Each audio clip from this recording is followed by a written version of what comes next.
Hello students, how are you? I hope आप अच्छे होंगे। देखिए, आज हम इस वीडियो में आपको कक्षा 10 में विज्ञान पढ़ाएंगे। विज्ञान में एक टॉपिक लेकर के आए हम, बहुत ही महत्वपूर्ण क्वेश्चन है ये। बोर्ड परीक्षा में 2023 के लिए बहुत ही वेरी वेरी इंपोर्टेंट प्रश्न है। एसिटिक अम्ल के निर्जलीकरण अभिक्रिया का समीकरण लिखिए। क्या करना है? एसिटिक अम्ल के निर्जलीकरण अभिक्रिया का समीकरण हमको लिखना है। प्रश्न इस तरीके से बोर्ड परीक्षा में पूछा जाता है। तो सबसे पहले मैं दूसरी वीडियो में बता चुका हूं कि आपको प्रश्न देखकर क्या करना है, हेजिटेट नहीं होना है।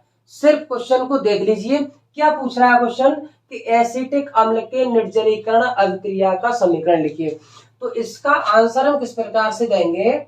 एसिटिक अम्ल का सूत्र हमने पिछले वीडियो में आपको बताया था, CH3COOH होता है एसिटिक अम्ल। तो क्या करते हैं, निर्जलीकरण अभिक्रिया का समीकरण क्या है? सबसे पहले क्या करते हैं, एसिटिक अम्ल के दो अणुओं को लेकर के फास्फोरस पेंटाऑक्साइड के उपस्थिति में गर्म करते हैं। पहले क्या करते हैं, एसिटिक अम्ल के दो अणु ले लिए, उनको फास्फोरस पेंटाऑक्साइड की उपस्थिति में गर्म किया, जिससे क्या होता है कि जल का एक अणु पृथक हो जाता है और क्या बनता है आपका? एसिटिक एनहाइड्राइड बनता है। क्या बनता है?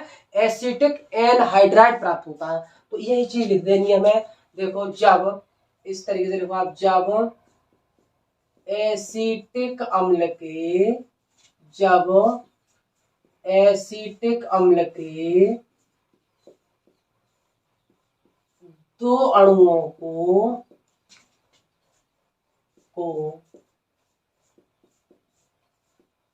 फास्फोरस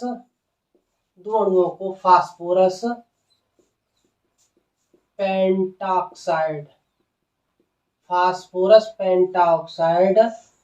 की उपस्थिति में गर्म किया जाता है,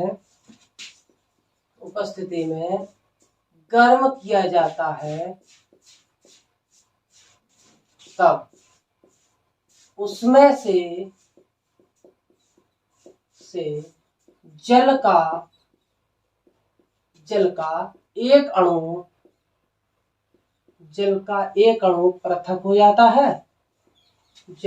एक अणु पृथक हो जाता है। पृथक होता है और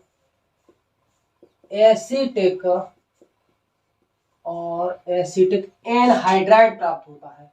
एसिटिक एनहाइड्राइड प्राप्त होता है। ये हो गया आपका आंसर।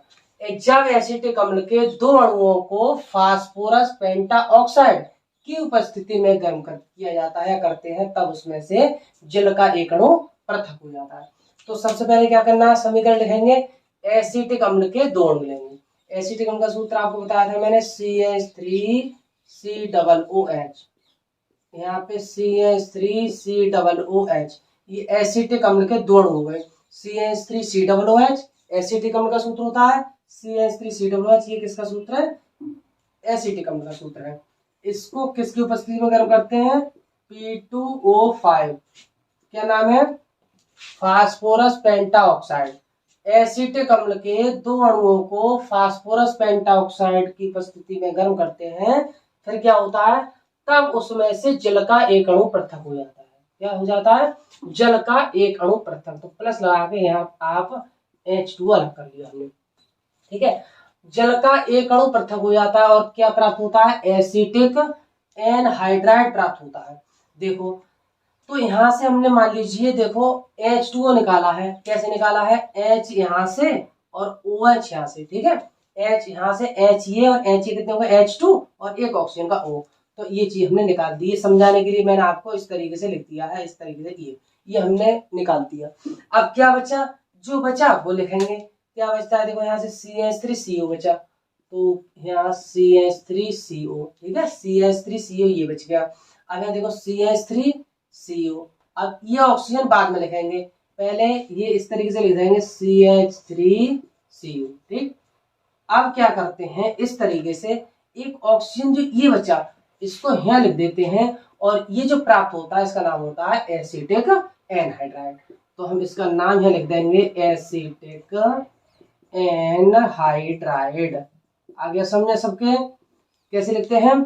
जब एसिटिक अम्ल के दो अणुओं को फास्फोरस पेंटाऑक्साइड की उपस्थिति में गर्म करते हैं तो उनमें से एक जलकाणु पृथक हो जाता है और क्या प्राप्त होता है? एसिटिक एनहाइड्राइड प्राप्त होता है। ठीक है, तो आप रेगुलरली क्लास लीजिएगा, आप रेगुलरली क्लास लो और फिर जो मेन चीज है, मेन टॉपिक है, वो आपको मैं बोर्ड परीक्षा के हिसाब से बना करके दे दूंगा। ठीक, तो आप हमारे चैनल को सब्सक्राइब कीजिएगा और बेल आइकन प्रेस कीजिएगा।